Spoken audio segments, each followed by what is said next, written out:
KBR news కి స్వాగతం. ఈరోజు కలెక్టర్ గారి యొక్క శుభారంభంతో మనకు తొలకరి సీజన్ ప్రారంభమైంది.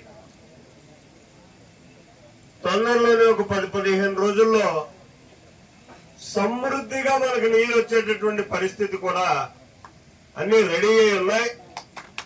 దానికి కూడా తొందరలోనే మనం ప్రారంభోత్సవం చేసుకోబోతున్నాం. అయితే మేము ఎన్నో నడిచి వచ్చేటప్పుడు కలెక్టర్ గారు కానీ జేడీ అగ్రికల్చర్ గారు కానీ ఒక చక్కని ఆలోచన చెప్పారు. మీ భూములు చూస్తుంటే చాలా సారవంతమైనటువంటి భూముల్లో ఉన్నాయి. వీటిని వరి నుంచి మార్చి పామాయిల్ కానీ వేసుకుని మీకు సమృద్ధమైనటువంటి నీరు వస్తుంది కాబట్టి పామాయిల్ గా మార్చుకోగలిగినట్టయితే రైతుకు మంచి ఆదాయం వస్తుంది.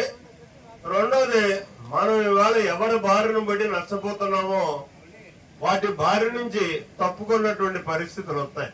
విపరీతమైన కూతురు సార్ ఇక్కడ.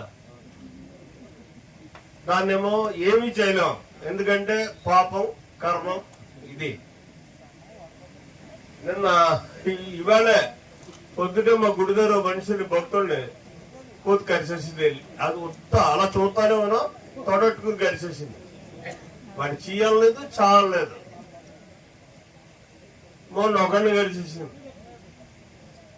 అయినా సరే అట్లా ఏమీ చేయడానికి లేదు. మనం ఇటు వ్యవసాయాన్ని కోల్పోతున్నాం. ఇందాక కలెక్టర్ గారు చెప్పారు, కాయగూరల వ్యవసాయం నిజంగా మనకి చాలా లాభదాయకంగా ఉంటది.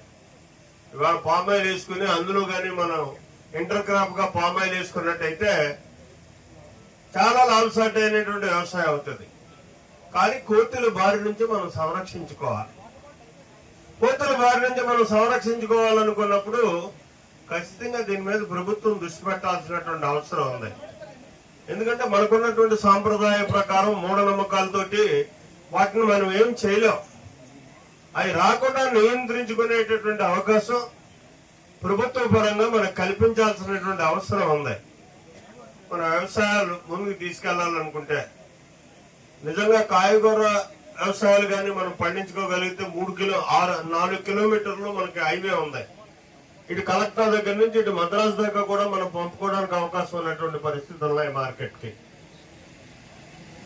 పాడవకుండానే ఈ సాయంత్రం మనం కోసి కానీ పట్టుకెళ్ళి